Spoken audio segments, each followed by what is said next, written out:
Runners, this one is for you. This full body warm-up will get you primed and ready to go for a safe and effective run. You don't need any equipment, nor do you even need to get on the ground in case you're already outside like I am. We're going to start with hip circles.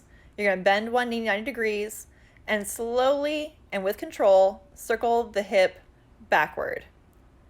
You want to make sure that you're actually moving from the hip joint here, not from the waist or the spine. It's very easy to compensate in those areas. You'll notice that I have my hand on my abdomen here as a check to make sure that I'm not flaring out through my ribs or arching my low back. Get 5 circles in each direction.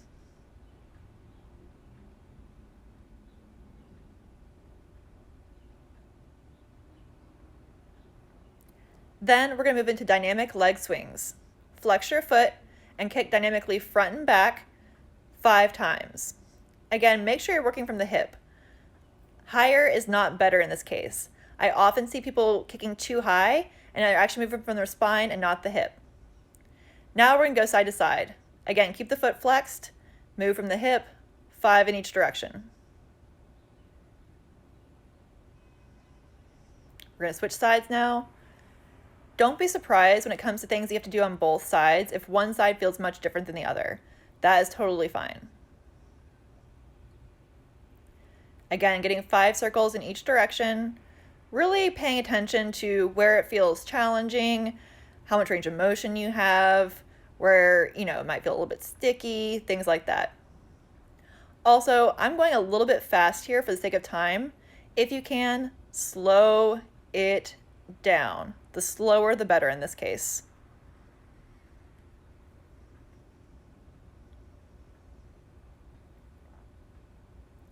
Now, dynamic leg swings, front and back. Make sure you're flexing through the foot. The amount of wiggling you see in my torso here is fine. Anything more than that would be excessive. Side to side, make sure your heel is leading the way.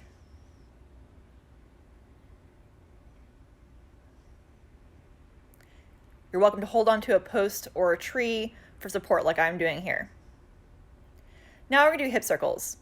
Bring your feet shoulder distance apart, hands on the hips, and you're bringing your hips forward, side, back, side, and forward. 5 times in each direction.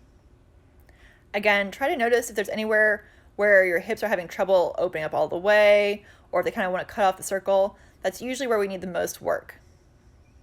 Keep your shoulders over your feet to make sure you're actually moving from your hips.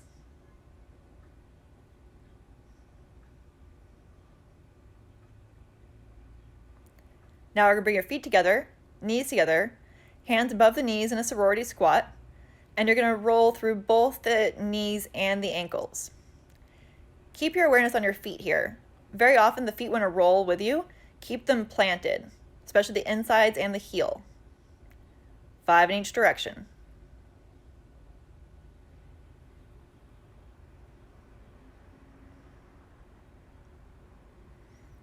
Okay, I don't have a name for this exercise, but it's a really good one. You're going to cross one ankle over the opposite knee and then sit back and down. Make sure the working foot is planted and that your back stays flat. Arms can come out in front for a counterbalance, or if this is a little bit too wobbly for you, feel free to hold on to that same post you're using for leg swings.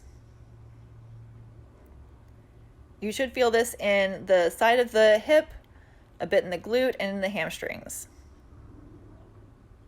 5 on each side. Feeling a little bit wobbly? That's totally normal. You want to work with the balance a bit.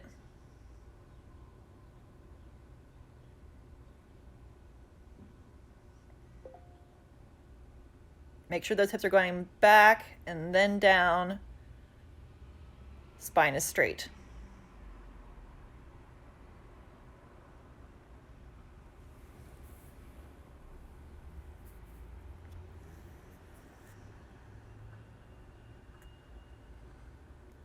Now we're going to move into a quad stretch and a calf activation. You're going to pull one heel to the butt, making sure that the knee stays facing straight down, and you're going to come up onto the ball of the opposite foot. Switch sides.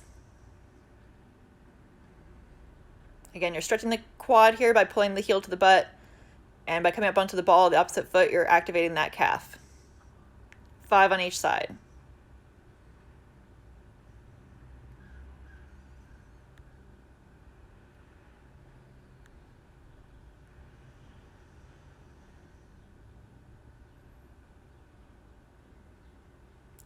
Now we're going to do some single leg deadlifts.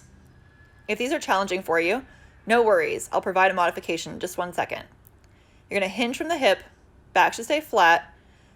If you can keep your back leg straight, cool. If you need to bend that knee, that's fine. Make sure the back leg stays flexed, back foot stays flexed as you hinge back.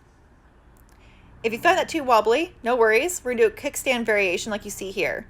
The non-working leg is going to be on the ball of the foot, and you're still going to be hinging the same way as you did before. You get 5 on each side. These are challenging. So again, use that kickstand modification if you need to, or even hold on to something for support.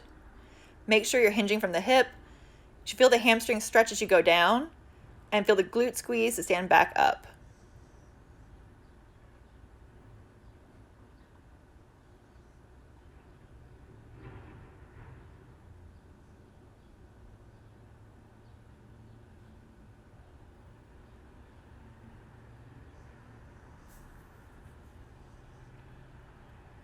Now we're going to do some static lunges.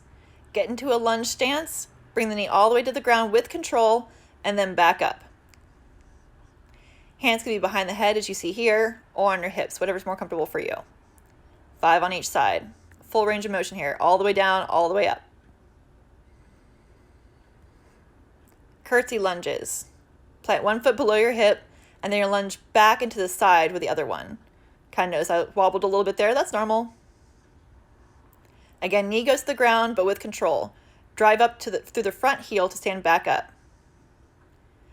Because you're working in the transverse plane, meaning to the side, your hips will open up slightly to the side, as you can see I'm doing here, but they should more or less face the same direction. You shouldn't be opening up all the way to the side. 5 in each direction. And that's it. Get your run on.